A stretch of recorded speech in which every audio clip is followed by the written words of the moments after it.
Yo, everyone, welcome back. We've got our week 6 preview show, week 5 review. I'm joined by Brett. Hello. Jared is very fortunately blessed. He is now a dad, just like Brett. So, Woo! um, congratulations to Jared. But we'll be without him this When's it week. when's it your turn? I don't know that yet. We'll find out. Hopefully, not for at least a year. Okay, okay. No time soon. But um, speaking of, no time soon, but stuff that did happen and stuff that is happening, Brett, in the NFL. Yeah, so not really relevant for the actual gameplay of NFL, but kind of a big headline from a former player, current announcer, um, Mark Sanchez, the guy who coined the term "butt fumble." Friday night, Um, right? yeah, was apparently it was originally just called out as he was stabbed in an altercation. Then to find out that it was him who kind of started the whole thing with a delivery Being driver. drunk. Yeah, apparently he was just like running up and down this alley, and this guy's truck was in the way, and he didn't like it. So yeah, he started getting handsy with the driver. This guy's 69-year-old guy, Oh my goodness. um, Didn't know that. and he tried pepper spraying him, and then he ended up stabbing him. So Sanchez actually got arrested. Um, for and now facing a level 5 felony charge, which is crazy. So Is it could level be 5 the one to. max or the lowest? Well, I don't know about that. I'm not Okay, in okay. tune with all that, but I know that it carries a penalty of 1 to 5 years in prison.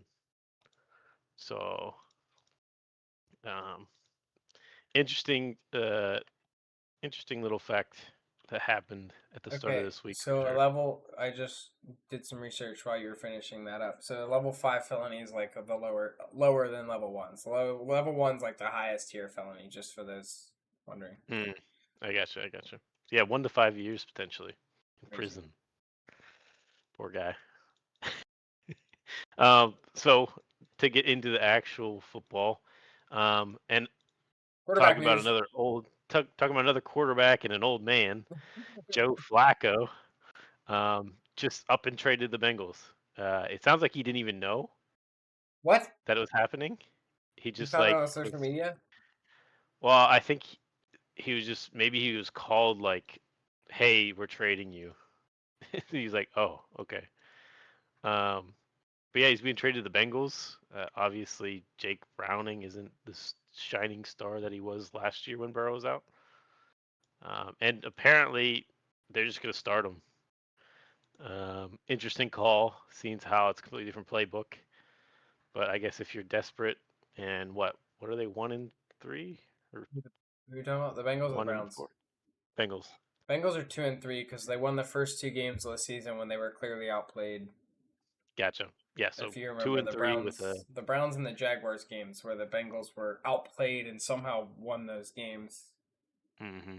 but Hmm. they Yeah, they have now lost Burrow and three straight. yeah. So old Daddy Joe Flacco has officially touched 3 of the AFC North I teams now. I heard someone say they went from the new Joe Cool to the old Joe Cool, and I Mm, thought that was pretty funny. yeah, yeah, yeah, yeah. So yeah, that'll be interesting to see how many targets Chase gets then this week. Do Um, you, before we move on from this one, do you think this is an upgrade for the Bengals? I think it's potentially. I don't think you're gaining much besides if you tell him to throw it to one person, he will.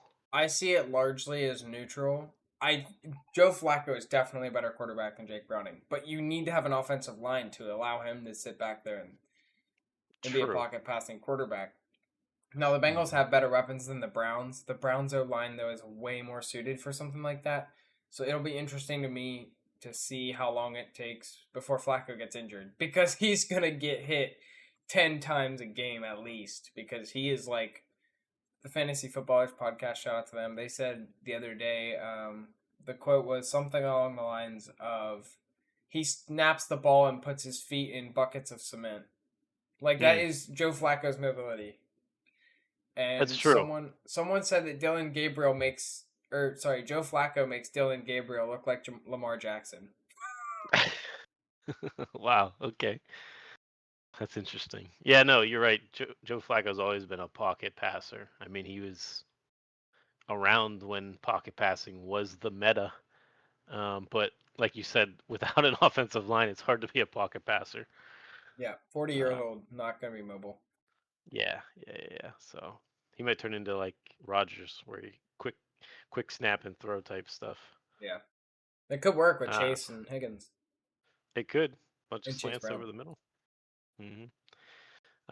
Then the final part of the NFL news is another quarterback. The Ravens are starting Tyler Huntley. Apparently, Cooper Rush wasn't cutting it for them up They there. rushed him out of there. Yeah, Huntley's been, he was on the Ravens for a long time behind Lamar. He has the same kind of style, I would say, if they let him run. But then he bounced to Miami, and now he's back. But um, again, Tyler Huntley, probably an upgrade to Cooper Rush, since how he's a Pro Bowler. Crazy. So AFC North quarterback Shuffle. swapping. Yeah. And bye weeks. Then into the bye weeks. So last week we had what, 4 or 5 on bye. Yeah, it This was week the there's only 2. Commanders. It was the Commanders, Bears, Steelers, and Falcons last week on bye. Yeah. So that definitely messed up a lot of people's fantasy lineups for sure. But this week we got the Texans and Vikings on bye. So no JJ, no Nico. Stroud. Uh, He's fantasy relevant. I don't care what you say. He just put eh. up one of the best quarterback games of the year. Quarterback won last week, by the way, and now he's got to go to bye week. That's brutal for the people out there that have him and me. Yeah. Yeah, I think it's a fluke, but anyways, so those are the buys. Now we're gonna try to fill in for Jared in As his best we favorite can. segment. Yeah. No So licensed go ahead, medical Cal. professional this week, but I'll do my best. That's right. Go. That's right. All right. As we mentioned, try my best to fill in for Jared here on the injuries. First up, probably the biggest fantasy injury here that happened this week. We have O'Marion Hampton, the Chargers running back, who is starting to break out, going to injured reserve with a high ankle sprain. Absolutely brutal loss. The Chargers' offensive line is banged up really badly. O'Marion Hampton's now banged up pretty badly, so the Chargers might be on a downswing. Next up, we've got Brenton Strange, the Jaguars tight end. For those who don't know who he is, he's been a pretty decent fantasy option at tight end. He's getting like 7 to 8 targets a game, which has been nice for a tight end. He's going to injured reserve. We have Lamar Jackson and Brock Purdy once again likely to miss this week. Obviously, this is Wednesday, or we're recording on Thursday this week, but they're not rolled out yet, but likely not playing. Bucky Irving and Mike Evans also likely not returning this week. Bucky Irving is probably missing more than this week too. Um, he's got a foot and a shoulder injury, and I believe it was his foot that kept him out this past week, but it has come out this week that his shoulder is more of a concern. Or do I Hmm. have those reversed? No, you're right. Okay. Um, we've got Brock Bowers also not rolled out. He could return this week, but he is likely to miss a second game. I think this would probably be a good thing for all the Brock Bowers fantasy people out there because, well, he's not been great when he has played through this injury all season, so get him some rest. And the Raiders probably won't need him this week. Chuba Hubbard, also likely to miss this week, still has not come back from that injury he suffered after last week's game. So he missed week 5. He's likely to miss week 6. Tyrone Tracy, Giants running back, he will be back this week. It'll be interesting to see what the split is with Scatabo and Tracy because Scatabo has been a workhorse for them. He probably will be this week too. They'll probably ease Tracy back, but just something to keep an eye on there as we go through the injuries. Brett, do you have anything with the injuries that you wanted to bring up?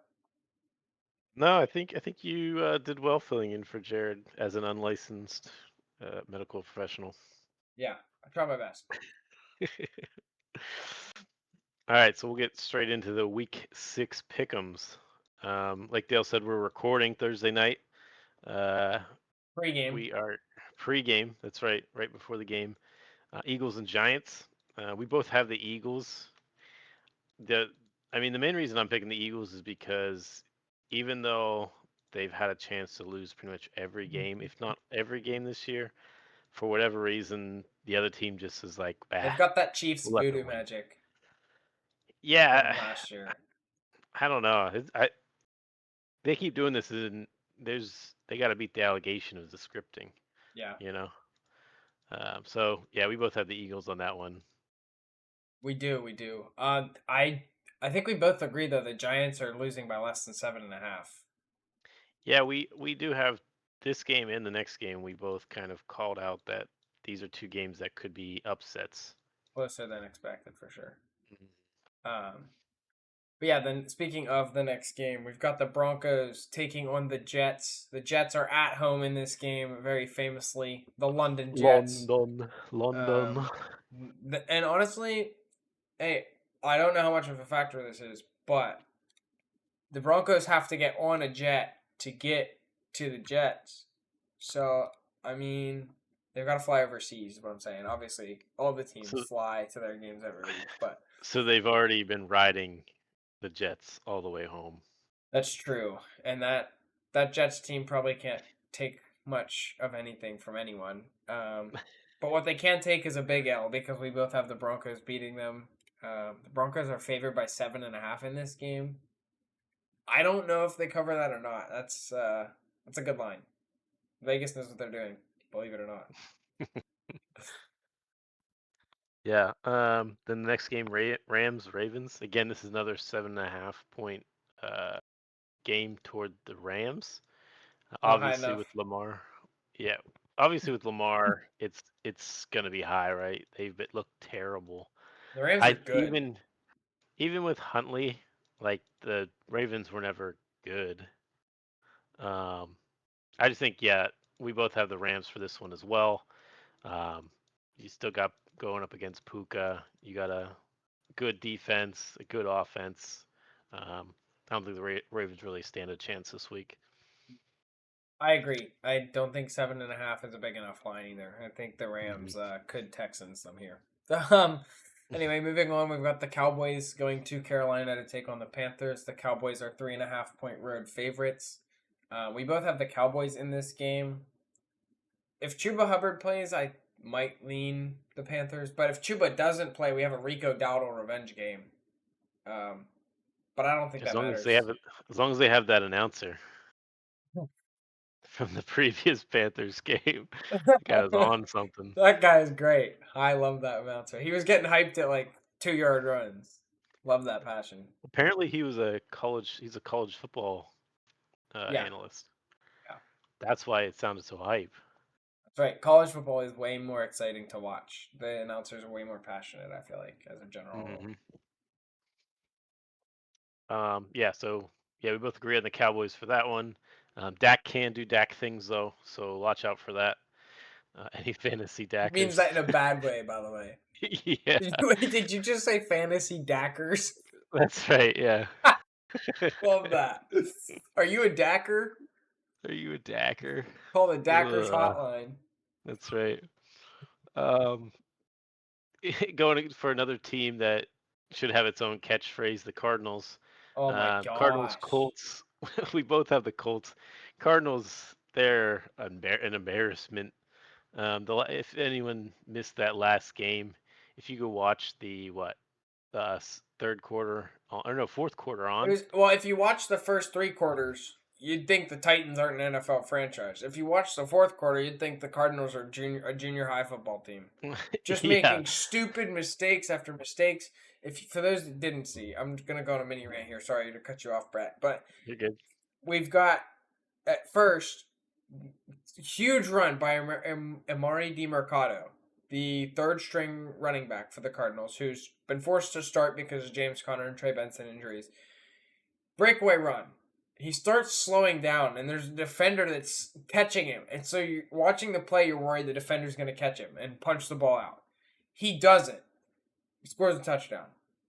Then they look at the replay, and he drops the ball before he runs into the end On zone. purpose. He dropped it on purpose on his own, and the ball rolls out the back of the end zone for a touchback for the Titans.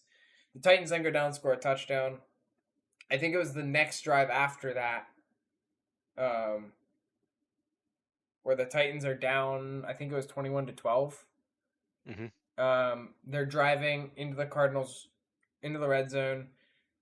Cam Ward throws a pick. The Cardinals player takes like 3 steps, falls to the ground, and when he hits the ground without being touched, he fumbles the ball. And then the circus music starts playing, and it's the one Cardinals defender hit the ball like 3 different times, knocks it into the end zone. The Titans, Tyler Lockett recovers it for a Titans touchdown. Then the Cardinals go 3 and out. The Titans get the ball back, kick a game-winning field goal. And to cap this off, this is maybe the best part about all this. The Cardinals are the first team in NFL history to lose 3 straight games on last-second field goals. For those that don't know, but I'll let Brett get back to this week's game after I ranted about the trash Cardinals fourth quarter. Yeah, and I think honestly that streak's going to end this week because I think the Colts are just going to walk in and just destroy them. I don't think that. Don't want it to end though. It would be kind of I funny. know. I just think the Colts they stay ahead and the Cardinals don't even have a chance. I agree. I think the Colts are also winning this game, but I will say this: like, in addition to the Cardinals thing, we didn't touch on this in NFL news, but their head coach was fined $100,000 because after the running back dropped the football, he was seen. I think he punched him and he was screaming in his face on the sidelines, which, in the old days, that's just coaching. Like, you got to get on guys when they make mistakes like that sometimes. But nowadays, you can't do that. But, so there's that. But my point ultimately is if the Cardinals are going to show anything as a franchise with their coaching staff and their organization, they're going to come out and win this game. I don't think the Cardinals coaching staff is good enough to get the team pumped back up after that loss to the Titans. But if they were, this game I think changes the Cardinals season. If they come out and look flat, it's over. Like the head coach is gone. But if they actually rebound from what happened last week and look like a good competitive team, I don't even think they necessarily have to win this game. But I think that's a huge piece of Cardinal season going forward is this week to see how they respond to that utter embarrassment. Right. The next game we got, it's so far the first disagreement we have. We have the Seahawks going to Jacksonville to take on the Jaguars. I'm still thinking about going to this game. It would be really fun to see this game in person. Love me some Jackson Smith and Jigba. Looks like a competitive game. I have the Seahawks winning this game. I don't think the Jaguars defense is all that great. And actually, I feel like they're going to get slightly worse this week. For those, we also missed this in the NFL news, but the Jaguars and the Browns swapped cornerbacks. So Greg Newsome was traded from the Browns to the Jaguars in exchange for Tyson Campbell, who's played pretty bad but is on a very cheap contract. So cap move for the Browns. And yeah, but I think the Seahawks are taking this game on the road in Jacksonville, who's favored by 1.5. Which, if you know any of my takes, is completely false because if you're going to play anywhere and it's named Trevor Bank, Trevor Lawrence is going to win. Dude stumbles into rushing touchdowns now. He might be unstoppable. I think that was the called play. That's like a fake spike, huh? That's right. He was willed to do that. Allowed. You mean he was allowed to do that? Because Chris Jones quit on that play. The Chiefs D-line was like standing still. Uh-huh. Oh, man. Yeah. Nah, Jags got it. Easy win. All right, next one. Back to a greeting. Chargers Dolphins. I mean, it's tough because if Waller pulls off what he's been pulling off, there's a chance. Yeah. The Dolphins make this a close game. I still think the Chargers are definitely favored to win this game. They just have a higher powered offense if they can find it and use it.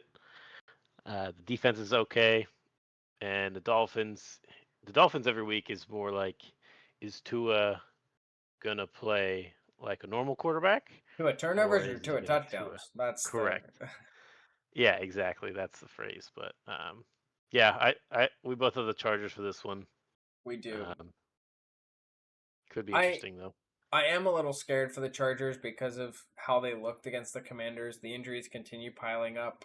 Um, Hmm.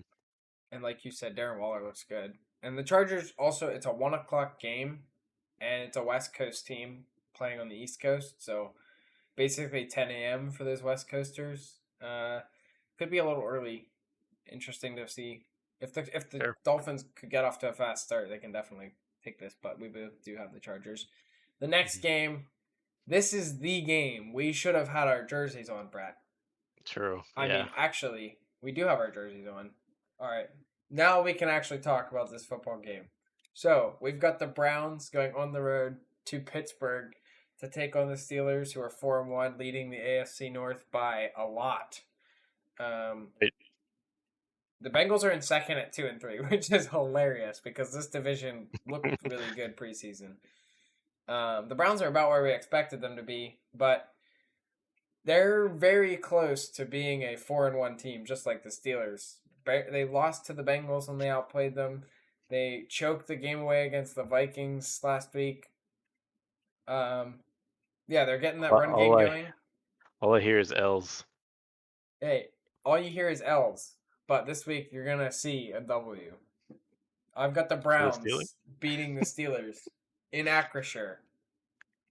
Wow. Even at home field advantage. Don't matter.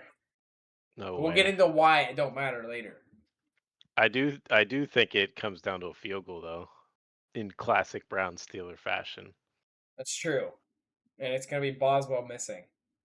It's gonna be Boswell hitting it from what, 57. You're not going with the Jared NFL record prediction here. No, I'm not going above 70. Or 67. Oh, 67 is the okay. record. No, but yeah, I mean, this is going to be most likely, if it's anything like a typical Steelers Browns game, it's going to be a grind. One team might pull away at one point, but then all of a sudden they're going to let the other team back in just for S and G's, you know. Um, but obviously, we both picking Picks our homing teams, and I will say that you are outnumbered um by a lot. without Jared here. I'll take his second vote and pick the Steelers as well. Dang. Get me wrong twice. That's crazy. Um, then next game, again, another one we disagree on. We have a This is streak kind of here. We've got a few in a row here. yeah, this is kind of crazy for me. Going with an underdog pick. He's a Uh, believer. yeah, yeah, yeah. It's the Patriots Saints game. Patriots are favored by 3.5, but they're playing in the Superdome down in New Orleans. I have the Saints. I think with Taysom Hill, he kind of was eased in last week, but this week I think they're going to let him play, and I think Ooh, as a kind of a little sneak um, peek. sneak peek for the hot take, I think he does some crazy shenanigans. Interesting. You know what's even more interesting is the Patriots, another road win predicted by me. This time the Patriots 5.5 point favorite. Sorry, 3.5 point favorites. I misread that. Going on the road to New Orleans. I think the Patriots defense isn't getting enough credit. I mean, they just went on the road in Buffalo and beat the Bills on Sunday Night Football. So I it could be a letdown. This could be a letdown week. But I think the Patriots might be turning a corner right in front of our eyes, and they did lose Antonio Gibson, another one we missed for our injuries. But I think that just forces them to put their rookie second round pick in for more snaps. I hope it Don't they forces them to do that. don't they have a fourth round running back or fourth string? That's true. They're probably going to sign some undrafted free agent off the street and put him in. But I do think the Patriots win this game. Speaking of rookies and winning football games, I have we have the Titans going on the road to take on the Raiders in Las Vegas. Raiders are 5.5-point home favorites, but I have the Titans continuing and winning a second game in a row, which I'm not sure if you know this, but it's called a winning streak for the Titans fans Mm. out there. You haven't seen one of these in a while, but I think the Raiders are vulnerable, especially if Bowers doesn't play. I think the Titans could actually go on the road and take this upset. I'm slightly buying into Cam Ward, very very little. I'm I 10% don't know. in. I don't know how you can judge if you're judging it based on the Arizona game. Oh no, it's not. It's not based on that. Okay, This is okay, based on a feeling. Cause I okay. got a feeling. Oh boy. No, I'm going Might with get Raiders. copyrighted. Yeah, yeah, yeah. It was too good. I got the Raiders in this game. Again, we know that Gino is up and down. Like you said, Brower's out. But I think that GT just kind of takes over this game. Um, I really don't think that the Titans are anything to be worried about unless you're the Cardinals. Just in the fourth quarter, though. Yeah, just the fourth quarter against the Cardinals. Oh man. Yep. So then moving on to the back to um, being on the same page, we have 49ers and Buccaneers. We both have the Bucks. I'm assuming you picked the Bucks because of Baker Mayfield too. Um, but 49ers still, I think they're going to go with Mac Jones again this week. I don't think Purdy's going to play. I think it's just a matter of time that CMC is done. He's Well, getting like 15, ooh, 20 targets a game. you would think that, but Hmm. he's had season-ending injuries in 2 of the last few years, and then the other 3 years he's like stayed healthy the whole season and put up monster numbers. So he's on that Crazy. he's on that every other year grind. Hmm. And Kittle might be back too. I heard. Kittle might be back, but probably not. Yeah. But I have the Buccaneers just like you, but it's not because of Baker Mayfield. It's not because Oh, of Bucky Irving. It's because of the Rookie of the Year favorite. He is now minus the money to be the Rookie of the Year favorite. My guy, Emeka Ibuka. And if you don't know why I pronounced it so carefully, there's a Rob Gronkowski clip where he yeah, I was completely just gonna say butchers that. the name. I'm It's actually not gonna even pull close. it. I'm gonna pull up that soundbite right now. So for Yeah, those that yeah. haven't seen it, here is the Rob Gronkowski clip. And you got to give credit to this rookie sensation wide receiver out of Ohio State, Emeka Egbegbue, going for over 100 yards. So Gosh. yes, I have the Buccaneers at home defending home field advantage, largely thanks in part to Emeka Egbegbue. So You better change. I Everyone's better change their nicknames in their fantasy leagues. that's Big that's Boo. that's Egbegbue from moving forward. Speaking of moving forward, we've got the Bengals moving forward to Lambeau Field with Joe Flacco. He's trying to beat the Packers for the second time this season on a different team. I don't know how much we've seen that before. Part of me wants, I really want the Bengals to win this game just for that. The fact that the Packers in 2025 would lose to a 40-year-old quarterback twice in the same season, That would be a um, kryptonite moment. would be a kryptonite moment. But I don't think it's gonna happen. I think the Packers are gonna take this game. And this is funny to me. They are 14.5 point favorites. And I don't know if that's high enough. Do you Micah think that's Parsons might have before? 4 sacks. You think it's before or after the Flacco trade? I will pull that up while you talk about this. Your thoughts. Yeah, I feel like that might be like before the Flacco trade, based off the last 2 weeks of Jake Browning kind of doing not much. I mean, last week he did okay in garbage time, but yeah, I mean, I agree too. The Packers, I think, are just gonna um, take the Bengals to church, even though they are facing Joe Flacco the second time in a row. Yeah. So from what I'm seeing, it's not moved. It's stayed at 14.5. I don't really think it matters which quarterback starts. It's about the same either way. But True. Okay. I yeah. mean, he doesn't know the playbook, so but he's a quarterback. I also They can just call want him to generic check plays. into it. So the while you get into the next game, I'm gonna look at something. Yeah. Okay. Micah Parsons. Oh, I have it already. So never mind.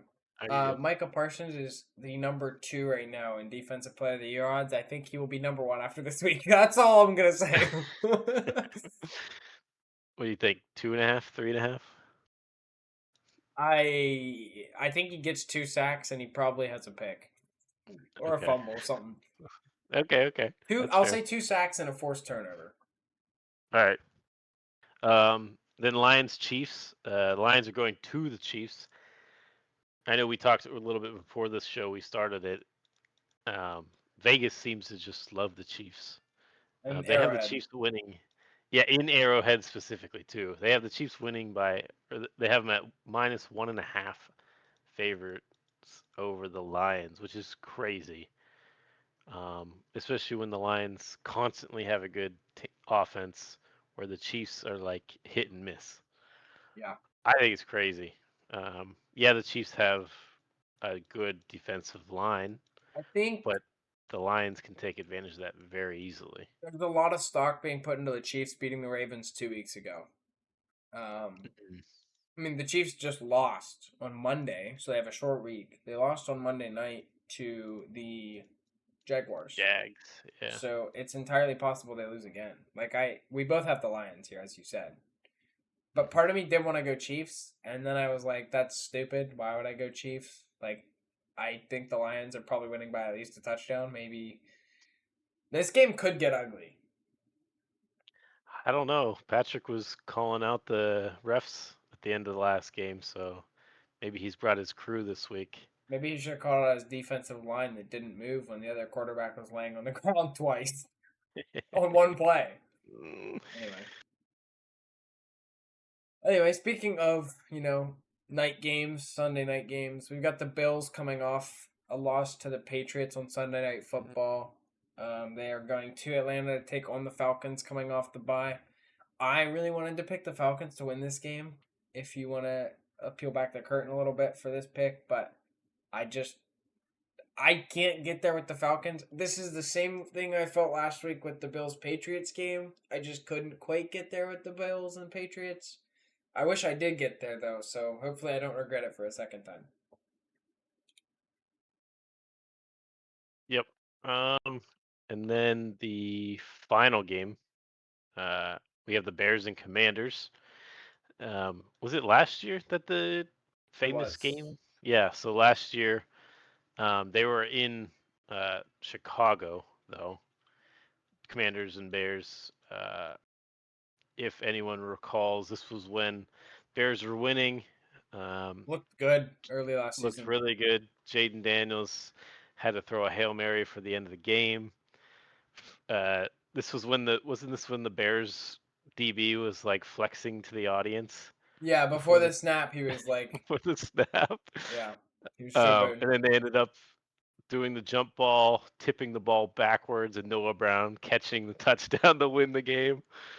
Oh man, Noah what a Brown, game that famous was! Ohio State Buckeye. Yeah, that's sure. Again, we had the Commanders facing the Bears. However, this is in Washington Yep, this week. here. They're favored by 4.5. It's interesting because we both have the Commanders, but the Commanders really don't have like crazy offensive threats. Yeah, Um, where but the Bears seem to. they don't But need again, an you got Jaden offense. Daniels. They don't need an offense. They just need one man. Because they fear him. Kronsky. Hey, do got famous Bill. Speaking of fearing men, last week's hot takes, we kind of fear talking about those because big whiffs all across the board. So we'll start, Brett, we'll start with you last week. What Yeah. happened? Honestly, yeah. So this was obviously coming off a Tyreek Hill injury. Malik Washington was like relevant-ish in that game, so I thought, well, all right, We'll do let's more go all ball. in on him. We watched that game. There was a lot of that game where he was in negative yards for a while. um, but yeah, he ended up with 4 receptions, 0 yards, 0 touchdowns. Um, so it was a little So off funny. from my 125 for 2 touchdowns. But again, another Darren Waller game. Who would have predicted one, let alone two in a row? Um, so yeah, it didn't go well for me. Yeah, so I'm going to go ahead. I'll just go to Jared's bold prediction next. He predicted Dylan Gabriel, Brown's rookie quarterback, in his first career start. He predicted him under 130 yards passing with three turnovers and a touchdown. I think Jared's bold prediction might have been the worst of all of ours. Dylan Gabriel was 22 of 37 for 209 yards and three touchdowns. So a very efficient game for Dylan Gabriel. Now, he did miss a lot of throws. He got lucky to not throw any picks in this game because he airmailed multiple passes. Almost every third down where it was a passing situation, he missed his receiver by like yards over his head. But he didn't turn it over.